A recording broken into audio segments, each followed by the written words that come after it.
¿Qué tal? Quería grabar un video para hablar de la famosa fórmula de Lacan del S1 y el S2 y cómo pueden servir para pensar una lectura psicoanalítica, y particularmente lo quería relacionar con el discurso psicoanalítico. La cámara se va a mover bastante, lo más importante es que se escuche bien igual y que se vea lo del pizarrón, porque ahí me parece que va a aclarar bastante, hacer ciertos dibujos al respecto. Acá por un lado tenemos el discurso psicoanalítico con el objeto A del lugar del semblante, el lugar de la apariencia del discurso, que es, bueno, siempre arriba a la izquierda. Estos cuatro lugares en los cuatro discursos siempre representan lo mismo, ¿no? Más allá de estos cuatro matemas, si sacamos esos matemas que van rotando según los discursos, tenemos que este lugar, el de arriba a la izquierda, siempre es el lugar del semblante. El de arriba a la derecha siempre es el lugar del gran otro. El de abajo a la izquierda siempre es el lugar de la verdad. El de abajo a la derecha siempre es el lugar de la producción, de lo que se produce, ¿sí?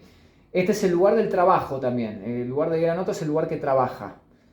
De este a este lugar implica un deseo de esto de acá, que es lo que impulsa este trabajo, ¿sí? Y después, entre estos dos hay una relación de impotencia. No hay una relación directa como puede haberlo de aquí a acá, o de este tipo de continuidad que acá no se da entre los significantes, ¿sí? Entre este significante C1 y este C2. Lo que a mí me interesa justamente es indagar en cómo funcionan estos dos, que se va a ver que para indagar en cómo funcionan estos dos nos vamos a tener que meter también con el sujeto y con el objeto, ¿sí? Ahora bien, acá ya dije lo que significaba cada uno de estos cuatro lugares. Después tenemos que en los cuatro discursos tenemos estos cuatro matemas que giran, ¿sí? Alrededor, que van cambiando, y como van girando van constituyendo distintos discursos. Ahora bien, a mí me interesa destacar el analítico, ¿sí? Que tiene el objeto A en el lugar del semblante, el sujeto en el lugar del trabajo o del otro con mayúscula, el S1 en el lugar de la producción y el S2 en el lugar de la verdad, ¿sí? El S2 también significa saber, Lacan lo dice como saber o significante esclavo. El S1 es significante amo, bueno, mayormente como significante amo. Por el momento me parece que no estaría bueno marear mucho más, aunque vamos a ver justamente que también lo vamos a considerar la letra, ¿sí? Pero eso vamos a meternos ahora acá, en esta otra figura. Esta otra figura lo que muestra es el S1 por fuera de esto, de este semicírculo, y este semicírculo es el otro con mayúscula. Es el campo del otro con mayúscula, está marcado por este semicírculo, ¿sí? Un campo que no se cierra sobre sí mismo, por eso es semicírculo, pero es el campo del otro, de este lado. El S1 está por fuera del campo del otro, ¿sí? Está en el límite, si se quiere, porque todo esto, podemos decir, es parte del campo del S1 como límite, lo limitante, de acá para afuera, incluyendo el límite mismo, ¿sí? Que es donde está el S1, y después el S2 está dentro ya del campo del otro. Recordamos entonces la definición de Lacan, que le da por primera vez en el seminario 9, que es ¿qué es un sujeto, qué es un significante? Da la misma definición de estos tres, ¿sí? De estos tres se da la misma definición al mismo tiempo. Un significante es, un significante cualquiera, primero, es lo que representa, de manera directa representa a un sujeto, lo representa aquí, pero para otro significante, ¿sí? Ahora bien, vamos a hacer un poco más lindo el corchete. Bien, entonces un significante es lo que representa a un sujeto, pero lo está representando, este combo es para otro significante. Otro significante tiene que leerse con una O mayúscula. Es decir, un significante es lo que representa a un sujeto. Ahí va. Un significante es lo que representa a un sujeto para un otro significante. Es decir, un significante que está allá en el campo del otro. Toda esta estructura se da a la vez, ¿sí? No se sostiene separada. Es una estructura que se da al mismo tiempo. Por más que uno ponga 1 y 2, no es que venga cronológicamente, primero nace este, después nace el otro. No se engancha así. Es una estructura que se da al mismo tiempo, con tres elementos, pero estos tres elementos, para diferenciarlos y para mostrar la diferencia estructural que tiene cada uno, los nombramos distinto. Este lo llamamos sujeto, este es S1, este es S2. Y ya vamos a ver después el lugar que el objeto A tiene en todo esto, ¿sí? Ahora bien, lo que a mí me interesa destacar de esto es que el S1 es, digamos, la excepción por estar fuera del campo del otro, que funda el campo del otro. Es decir, el campo del otro, el otro con mayúsculas es el campo del discurso, ¿sí? El campo del lenguaje, el campo que se dice campo de los significantes. Ahora, ¿cómo puede ser que un significante esté por fuera del campo de los significantes, no? Esa es una pregunta que nos tendríamos que hacer. La respuesta es que este S1 sí se relaciona con este campo y es más fuerte que eso. Funda el campo de todos los significantes este S1. Pero ¿qué pasa? ¿Por qué digo eso? Lo que funda un campo, cualquiera sea, es lo que está fuera de ese campo. Siempre se funda lo que está por fuera. Es decir, la excepción es lo que hace la regla. Esto podemos poner ejemplos fáciles en derecho, por ejemplo. Que haya una ley es porque justamente puede violarse la ley en primer lugar. Es decir, vamos a decir, por ejemplo, la ley que pene el asesinato, ¿no? Una ley que pena el asesinato es porque se puede asesinar en primer lugar, ¿sí? De alguna manera viene primero la suposición originaria, la suposición de que se puede asesinar, y por ende se funda entonces una ley que sería, por ejemplo, la prohibición del asesinato, bueno, con todas las cuestiones particulares que tiene la ley, pero simplificado para el ejemplo, se funda una ley, una prohibición, por ejemplo, a partir de una excepción. Es decir, puede pasar esto, por lo tanto tiene sentido la ley. Es decir, la ley se legitima en su excepción. O sea, es porque hay excepción que la ley siquiera es necesaria y legítima. Si no, no tiene ninguna necesidad de existir. O sea, la existencia misma de un campo se funda por su excepción. Es decir, por algo que está por fuera del campo. O si quieren, que me parece que es un poco más preciso tal vez, en el límite del campo. En el límite mismo, ¿sí? Suponiendo que ese uno que esté acá implica que está conectado o que, si se quiere, es este límite mismo del campo en cuestión. Lo que está dentro del campo, por otro lado, es este S2. Esto ya pertenece dentro del campo discursivo de aquí. Pero este campo discursivo solamente, digamos, se sostiene gracias a que hay una excepción. Se legitima gracias a que hay una excepción, a que hay algo por fuera de ese campo.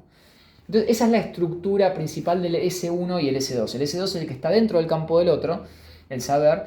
O si se quieren, Lacan esto lo aborda ya desde el seminario 16 fuertemente con el amo y el esclavo. Lacan pone el amo del lado del S1 y el esclavo lo pone del lado del S2. ¿Por qué? Lacan dice que todo el trabajo que hace el esclavo, todo el saber del laburo que hace, que básicamente es el que sostiene obviamente toda la sociedad antigua, se sostiene por trabajo esclavo. Él, de hecho, el discurso del amo lo llama así por eso mismo, que más adelante lo llega a llamar discurso del amo antiguo, porque después Lacan lo que se estipula como el discurso universitario lo llama discurso del amo moderno. Para Lacan el discurso universitario es equivalente a un amo más moderno, y el discurso del amo clásico sería el amo antiguo, es decir, el amo, por ejemplo, de la antigua Grecia.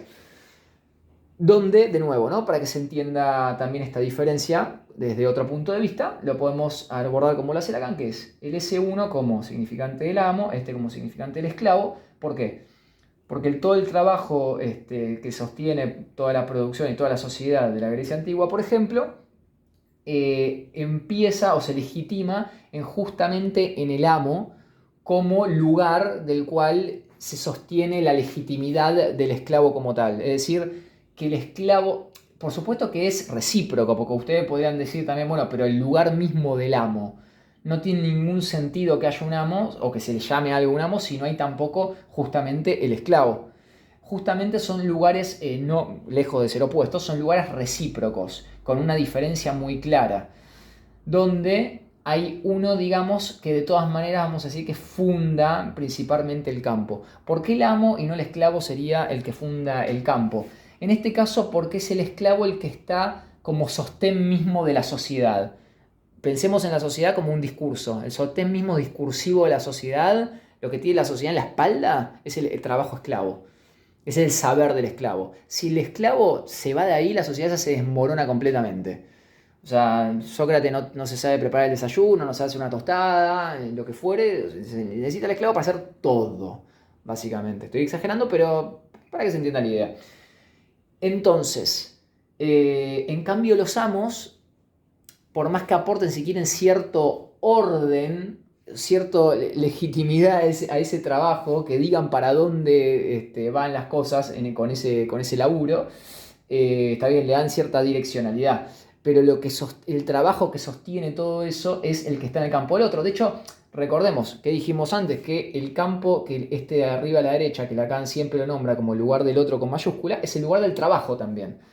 ¿Sí? De nuevo, lugar del trabajo, S2, es el trabajo esclavo. Lacan siempre lo nombra como saber hacer del esclavo, porque bueno, hace un juego con la dialéctica del amo y el esclavo de Hegel, que Lacan la subvierte un poco, pero de ahí sale que hable de ese tema. Y entonces tendríamos acá, del lado del otro con mayúscula, como dije antes, el S2, un significante, es lo que representa a un sujeto para otro significante. Entonces acá ya vamos a relacionarlo con lo del discurso psicoanalítico. ¿Por qué se escribe de esa forma? En principio, lo interesante para nosotros como psicoanalistas es que lo que queremos acá, ¿no?, en el discurso del analista es, nos ponemos en el lugar del semblante, ¿sí? O sea, el analista estaría aquí, en este lugar, el paciente estaría aquí, en este lugar del discurso, digamos, si tenemos el discurso del analista, nosotros estaríamos en este lugar como analistas, que sería el lugar del semblante o el lugar de la apariencia, el lugar del embuste, si quieren, ¿sí? Que justamente la apariencia se la pone el objeto A, porque es el objeto que es la apariencia en ser. El objeto A en Lacan es como el ser, el ser que falta, el ser que nunca está. Vieron que justamente lo que dice Lacan es no hay identidad, porque el sujeto está atravesado por el significante, la identidad se presenta como una pregunta. Entonces, eso que falta o que se pierde cuando el sujeto se atraviesa con el significante, que es la identidad, esa pérdida está representada en el objeto A. Pero el objeto A viene a representar ese ser que está perdido. Es decir, que como ese ser está perdido, la única manera de manifestarse de ese ser, psicoanalíticamente hablando, es como apariencia. Es solamente un embuste de apariencia de ser que no termina tapando la identidad o no la termina llenando. Siempre falta algo a la identidad, siempre hay duda en el sujeto del habla. Salvo en los casos de sintomatología psicótica. No digo en psicótico en sí, porque uno podría haber duda en un sujeto que diagnosticamos con psicosis. Lo que sí es en las manifestaciones de síntomas psicóticos, como alucinaciones, delirios persecutorios o delirios de otro tipo, ese tipo de sintomatología delirante se sostiene de una certeza, es decir, como si el objeto A en ese campo está.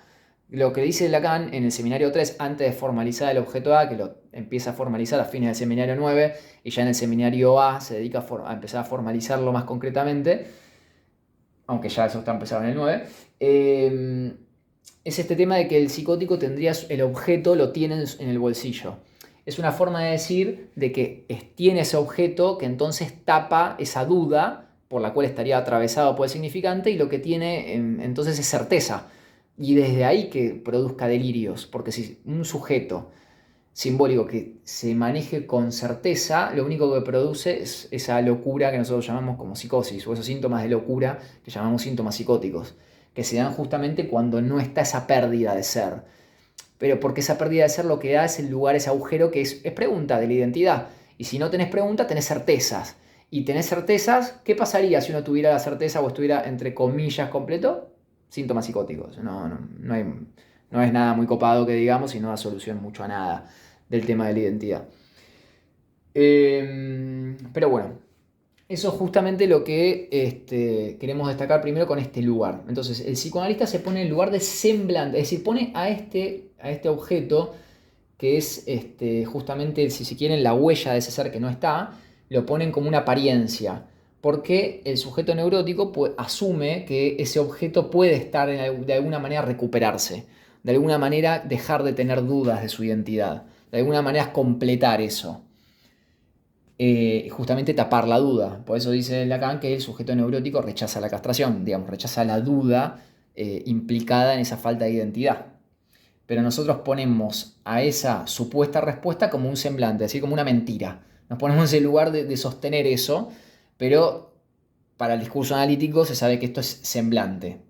Esto es una apariencia de una verdad que no se termina de sostener o no termina de responder la pregunta por la identidad o no termina de completar al sujeto, como ustedes lo quieran decir. Por otro lado, justamente poner al A del lugar del semblante implica en el discurso analista un deseo de mantener a un sujeto dividido. Lacan dice que el deseo del analista es el deseo de obtener la máxima diferencia. La diferencia radical, digamos, es la diferencia que sostiene que la castración se sostenga lógicamente. ¿Qué quiere decir eso? Que se sostenga como coherente, que el sujeto sienta como coherente esa falta de identidad. Que no sea algo que intente solucionar, que no sea un problema que diga, che, este problema está mal, hay que taparlo. Sino como, no, es lo más coherente es eso y simplemente es metaforizar constantemente a partir de esa falta. Es decir, dar respuestas parciales a partir de esa falta. Porque es lo único coherente que hacer con eso. No taparla, eso sería el intento fallido de la solución neurótica. Entonces, tendríamos acá el objeto A del lado del trabajo o del otro con mayúscula, que es justamente por lo que dijimos antes el lugar que trabaja aquí, el lugar discursivo, tenemos el sujeto barrado, que es lo que en el discurso analítico queremos, el deseo de que esté justamente barrado, de esa diferencia, que se va a sostener después, este lugar y acá se produce la producción, este trabaja y produce algo. Lo que queremos es que el sujeto barrado, también está el tema de cómo llegamos a posicionarlo acá, es decir, como para empezar un análisis, que ese es manejo estratégico de la transferencia, etc. Pero ahora me quiero concentrar bien en esto, es decir, ya en el encuadre psicoanalítico, del discurso psicoanalítico puesto en marcha. Entonces, lo que nosotros queremos del sujeto barrado es producir S1. S1, Lacan, S1 acá lo vamos a tomar como letra, ¿sí? Eso es importantísimo. El S1 acá es letra. Que el S1 sea significante letra, que sería significante su mínima expresión, llega a decir Lacan. Y hay otra definición que Lacan dé de la letra, que es el retorno de lo reprimido. Es decir, la letra implica siempre una represión. Y nosotros no vamos a eliminar el S1. No hay manera de eliminar, porque la estructura básica del lenguaje tiene estos 4 elementos. Entonces no eliminás ninguno. Hay que matarlo de un sujeto que habla para que no tenga para que no podamos leer esa estructura del lenguaje. Es decir, tendría que estar por fuera del lenguaje, no tendría que estar atravesado por la palabra, cosa que obviamente no queremos. Entonces, digamos, tenemos el S1, que es la letra, que es, si quieren, la represión normal o primordial, la básica, la que no se puede evitar, porque la letra es parte de la estructura. ¿Sí? Sin letra tampoco hay saber, no se funda campo del discurso, no se funda campo del saber. Tenés que tener algo que no sea ese discurso que encadena todo el tiempo, sino que tenés que tener una disyuntiva. ¿Sí? Acuérdense de acá, hay impotencia entre estos dos. Tiene que haber una disyuntiva entre ambos, en donde esto es un campo que se presenta como para ser leído. Y esto vendría a ser más una articulación de lectura. Por eso se llama, es un saber, es algo articulado, de alguna forma. Y este es algo que es plausible de todas formas de ser articulable. Y que es la letra, que es a leer, para ser leído, ¿sí? Y este es el campo, si quieren, de alguna manera, de esa lectura de un saber de la letra. Ahora bien, obviamente hay una separación porque no son lo mismo. Y se necesita, para que haya articulaciones de saber, que haya letra. Y que la letra encima sea el límite del saber. Es decir, que haya algo de la letra que nunca entra acá. O sea que siempre esto es interpretable. Pero por esto mismo la castración, justamente porque estás obligado a interpretarlo todo el tiempo y porque justamente estás obligado a interpretarlo todo el tiempo porque hay una falta, que este objeto que nunca jamás va a llenar esto. Es decir, nunca jamás va a terminar de anular la duda sobre la identidad. Entonces, en principio, el sujeto justamente está representado por esto, que es lo que lo sostiene como sujeto barrado, en que esto es pregunta, la letra es pregunta, es una demanda a ser leída. Es una demanda a decir, che, ¿qué es esto acá? Y es lo único por lo cual el sujeto se representa. O sea, el sujeto está obligadísimo a decir, che, ¿qué carajo es esto? Hay que leerlo. ¿Pero qué quiere decir eso? El sujeto está atravesado por un mundo de lenguaje y eso hace eso se caracteriza principalmente por hacerle preguntas sobre sí mismo, sobre, bueno, ¿quién soy en toda esta cultura, en este mundo? ¿Cuál es mi lugar en este mundo raro, cultural, la época en que sea, la familia en particular que sea, el país que sea, todo eso, toda esa cultura enorme de un montón de saberes articulados, de símbolos que se le presentan en primer lugar como un texto a interpretar? Uno interpreta las acciones, los símbolos de los padres de la sociedad, de lo que está alrededor, uno está obligado a interpretar eso. Y no solamente interpretarlo como si fuera a objetivarlo, no, está obligado uno a ubicarse en eso. Esa es la parte subjetivante de esa lectura, lo que hace que nunca pueda ser completamente objetivada. No es que uno lee un saber en esa cultura que aplica para todo, sino que el lugar que nosotros vamos a ocupar ahí también depende de la lectura, y ese lugar es variable completamente. Entonces, tenemos que esto, ¿sí?, como texto que tiene que ser leído, ¿qué es lo que nosotros queremos producir? Y ahí va una cosa muy importante aclarar de esto. ¿Por qué nosotros queremos producir texto? Se supone que el texto ya está, el mundo se produce como texto. Pero ¿qué pasa? Lo que nosotros en general tenemos en la conciencia como que ya está es esto. Es saberes, articulaciones de saberes continuos, ¿no? Discurso, acá está el discurso, ¿sí? No solamente saber, es discurso esto. Discurso, acá está el discurso, ¿sí? En el campo del otro con mayúscula. Ahora bien, es decir, cosas articuladas que podemos llamar también saber. Saber, discurso, lo vamos a poner de este lado, del lado del otro con mayúscula, del campo del este C2, ¿sí? Ahora bien, ¿por qué razón nosotros queremos producir esto o cómo producirlo? Esto vamos a decir que es discontinuidad discursiva, justamente está por fuera del discurso. Discontinuidad, es decir, esto lo vamos a agarrar en forma de lapsus. Cuando el paciente habla y dice cosas, saberes en su discurso, cosas que no se da cuenta que articula repetidamente o en las que se tropieza en su propio discurso y tiene fallidos o palabras que corrige, que no le gusta que dice, o también acciones, actos como síntomas, ¿no?, que tampoco sabe cómo se involucran en el saber de su propia vida, de su historia, que tengo este síntoma, no sé qué significa. Es muy normal hablar con pacientes, intervenir, preguntar, indagar en ciertas cuestiones y que digan no sé dónde me ubico ahí, no sé por qué me pasa eso, no sé por qué siento esto, no sé por qué me viene esta idea, no sé por qué me viene este deseo, no sé por qué me viene, y muchos no sé, que implican justamente cierta interrupción del discurso, ¿no? Cierta interrupción del lugar del saber. Cuestión que entonces es la relación de esto y esto lo que nos interesa. Siempre hay letra, es decir, siempre hay una represión básica, siempre hay inconsciente, y siempre hay un saber articulado.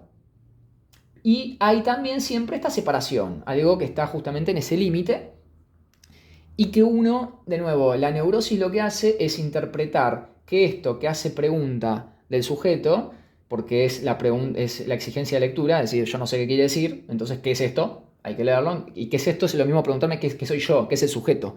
Porque esta pregunta es sobre esto, sobre esta cosa que está acá representando, sobre un sujeto. O sea, uno no se pregunta en el mundo qué es el mundo, más bien nos preguntamos qué somos nosotros en el mundo. Esa es la pregunta más indicada, que muestra más de lo que se trata. Entonces, tenemos acá, esto representa a este sujeto, representa la pregunta existencial o identidad, estamos obligados a leerlo, y hay un tipo de saber que se lo cubra en todo ello. La neurosis va a decir, ok, esto es un problema, no tendría que estar, no tendría que haber pregunta, tendríamos que estar completos, o piensa, bueno, si yo soluciono esto, lo elimino, de repente tengo puro saber, estamos todos bárbaros, solucionamos nuestro problema, no hay más síntomas. Obviamente, error, no importa. Entonces, nosotros no queremos que pase ese tipo de represión. No que no exista la letra, sino que la relación entre esto y esto cambie para que se sostenga el sujeto, porque lo que se termina reprimiendo es el sujeto mismo y es lo que se vuelve síntoma, básicamente. Entonces, lo que queremos hacer a partir de este discurso psicoanalítico es hacer trabajar a esto para, justamente lo que queremos es que se sostenga el sujeto como dividido, que se legitime su lugar. Como dijimos antes, que esto legitima este campo, pero si hay una interrupción en la relación de estos dos, problemática como decíamos la neurótica, lo que va a pasar es que este sujeto se reprime, ¿sí? Que es el que está representado justamente por este. Entonces, nosotros no queremos eso. O sea, que esto esté reprimido, que haya que leerlo es una cosa, que este sujeto representado en este para este, es decir, que este sujeto, digamos, no es que está acá, nada más, está en este juego, ¿no? Un sujeto es lo que está representado por un significante para otro significante, ¿sí? Entonces está representado en este juego, en este jueguito. Y si nosotros, como decíamos, que esto esté reprimido siempre es una cosa porque siempre hay inconsciente, bla, bla, bla. Pero si reprimimos esto, síntoma. Reprimir esto es igual síntoma neurótico, síntoma clásico, ¿sí? Esto que sea una represión constante no implica síntoma necesariamente. Todo depende cómo se relacionen, ¿sí? Estas cuestiones. Entonces, discurso analítico, tengo aquí el sujeto barrado que quiero sostener para hacerlo trabajar, que sería el lugar del paciente, analista, paciente. Y lo que quiero es que produzca discontinuidades en el discurso. Nosotros que usamos para eso, la asociación libre. Lo que queremos es decir que hable, que tire lo que le venga a la mente, que es lo más plausible para que se pueda chocar con las discontinuidades en el discurso, que sería justamente parte de la sintomatología, su relación con esas discontinuidades, es decir, su relación con esto, en base a qué representa y este estaría forzado por la neurosis a intentar rechazar este S1. Es decir, rechazar las discontinuidades en el discurso, es decir, rechazar el inconsciente. Entonces, nosotros lo que queremos crear son discontinuidades, es decir, S1, ¿sí? Que es lo que queremos producir, que son discontinuidades en el discurso, como vemos, está por fuera del discurso y es irónicamente lo que lo funda, lo que lo sostiene desde afuera. Entonces nosotros queremos producir esas discontinuidades, queremos que se manifiesten, para entonces, y acá viene la otra parte, que es para obtener esto, que sería el S2, el saber es que está en lugar acá en los discursos de la verdad. En el discurso psicoanalítico el S2 está en lugar de la verdad. Nosotros lo que queremos es legitimar, porque la cosa es, porque siempre hay ahí saber, me van a decir, sí, totalmente, pero lo que queremos es que lo que está rechazado es esto en relación a esto. Y lo que nosotros queremos es legitimar el lugar del saber en el discurso del otro, es decir, legitimar el lugar de la verdad a partir de sacarla de acá. Y que no le parezca al sujeto un delirio que tiene que leer esto, que es justamente lo que está siendo rechazado, pero en realidad lo que se termina rechazando por rechazar esto es el sujeto, o sea, lo que se termina reprimiendo y lo que se vuelve síntoma. Porque porque está representando el sujeto esto, ¿no? El S1. Pero entonces lo que nosotros queremos es legitimar esto en base a producir esto. O sea, ¿qué quiero decir? Vamos a producir la discontinuidad del discurso para hacerlas hablar, es decir, vamos a indagar en ello. Es decir, el paciente literalmente va a decir cosas que, por ejemplo, vamos a poner un ejemplo que tiene un lapsus. El lapsus es una cuestión literal. Dijo exactamente esto que no era lo que quería decir.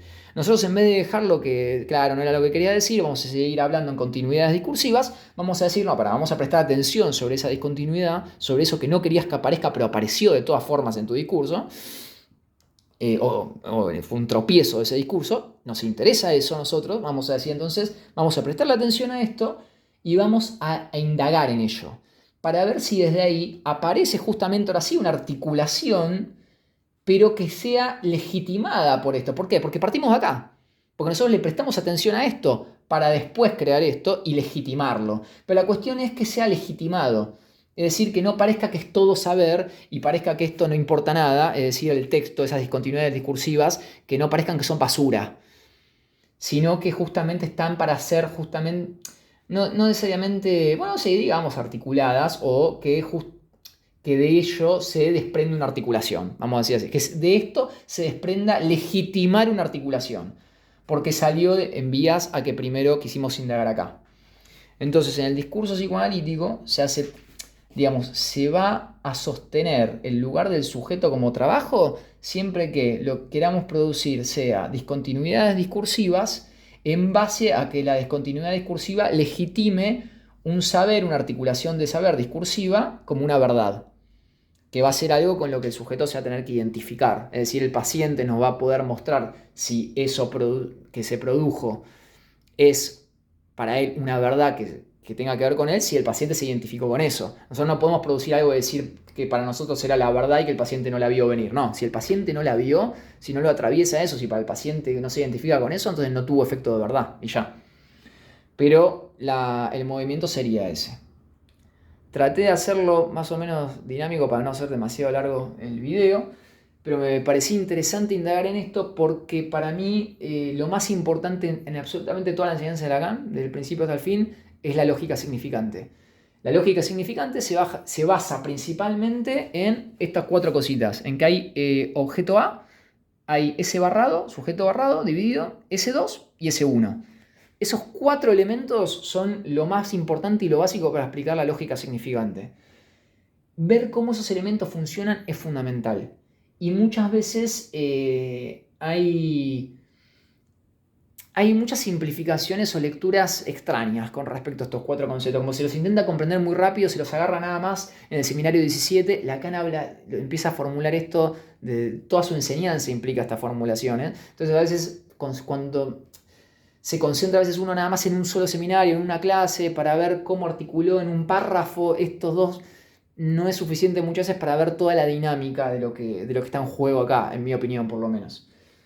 Porque son conceptos que se van articulando y sigue siendo lo más importante justamente el lugar de la verdad. Ahora, como el lugar de la verdad, el lugar del saber, que después se fue formando por otras corrientes psicoanalíticas que se desviaron con conceptos de goce que los tratan medio extravagante, y se pierde a veces el eje de que ese saber entre líneas, de que no es, digamos, literalmente lo que es dicho, lo que tiene esa verdad, sino lo que está entre líneas de esa discontinuidad, que es lo que queremos que se produzca como saber, legitimado a partir de que fuimos desde acá. Eso es justamente lo que más clásicamente se ve como psicoanálisis, que en el discurso del paciente se dice entre líneas más de lo que el paciente a veces sabe lo que dice, que a nosotros no nos interesa a nivel general, sino cuando se lo rechaza. Es decir, por ejemplo, un rechazo neurótico, una represión del sujeto dividido por la neurosis, porque puede no haberla, en cuyo caso el paciente sabrá qué hacer con esas discontinuidades discursivas, es decir, las va a leer, porque le van a parecer pertinentes. Ese sería un caso donde no leeríamos psicosis si fuera así. Pero bueno, esto sería básicamente el mecanismo básico y resumido de cómo funcionan estos cuatro elementos. Acá, bueno, yo me concentré de todas maneras más que nada en la tríada de S1, S2, S barrado, pero ya expliqué cuál sería el lugar del objeto A, que sería lo que no es simbolizable, lo que sobra en esta ecuación, que sería por eso el lugar que vamos a poner en el del semblante, en la apariencia, en el discurso psicoanalítico. Hay muchas cosas más que se pueden profundizar a partir de esto, pero bueno, me parecía importante poner énfasis en estos cuatro, que de nuevo a mí me parece que es el corazón, digamos, de toda la investigación de Lacan gira alrededor de la lógica significante, y una de las cosas me parece más interesantes que llega a hacer Lacan con esa lógica significante es designar estos cuatro cositos, porque me parece que está bien pensado, digamos, cómo estos cuatro cosas se relacionan.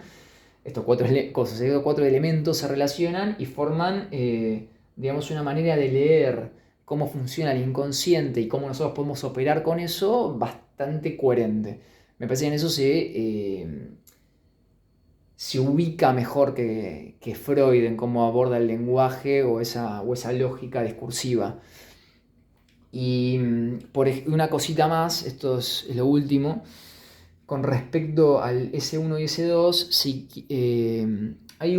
ahora no me acuerdo qué escrito, lo leí citado a Jackman en una tesis doctoral, en donde él le parece que el S2, que abrocha un saber del S1 que lo pone como medio una continuidad, donde no estaría separado el campo del otro, le parece que el S2 vendría a ser un ejemplo del nombre del padre y el S1, deseo de la madre. Vieron que Lacan, ya en el seminario 3, tiene esa división de nombre del padre y deseo de la madre, ¿no? Bueno, si fuéramos a hacer una articulación de esos conceptos más viejos de las investigaciones de Lacan con esto, diríamos que este sería el del nombre del padre, es decir, el que funda como excepción. En la excepción del campo discursivo es el al menos uno que no entra acá, y vendría a ser el que es la excepción, justamente como nombre del padre, si vamos a poner alguno como estos conceptos. Digo, si queremos articularlos con este momento de la enseñanza de Lacan, con estos conceptos, ¿no? Y el deseo de la madre, de última, estaría justamente en el campo del otro con mayúscula. Lo primero que viene en el niño es la mirada del otro. La mirada del otro, que es justamente legitimada por la metáfora paternal, el nombre del padre. Es decir, la mirada del otro lo que significa y lo que la legitima como para seguirla es justamente lo que Lacan llamaba antes nombre del padre. Esto es, si uno quisiera, bueno, articularlo con conceptos lacanianos incluso anteriores, porque Lacan tiene una seguidilla, digamos, se mete con los mismos temas, después lo va articulando de otras maneras, profundizando en lo que fuere, pero digamos, ya está el germen de esta cuestión, ya está de alguna manera planteado cuando habla del nombre del padre, del deseo de la madre, por más que cuando habla de ello lo habla más en el infante, que justamente el nene, él dice que se empieza a prestar atención a partir de la mirada del otro. Es la mirada del otro lo que lo va primero a orientar en este atravesamiento por el significante, pero que esa mirada del otro tiene que estar legitimada por una acepción, por algo que esté por fuera de esa mirada del otro, que sería justamente esto de lo que él llama en ese momento la ley paterna o nombre del padre. A mí me parecen nombres que suelen confundir más que otra cosa, pero bueno, me parece interesante para, por lo menos para llevarlo a este campo, principalmente para orientarse mejor en por qué Lacan hizo en una época esto, por ejemplo. Pero bueno, eso sería todo. Gracias por la atención. Hasta la próxima.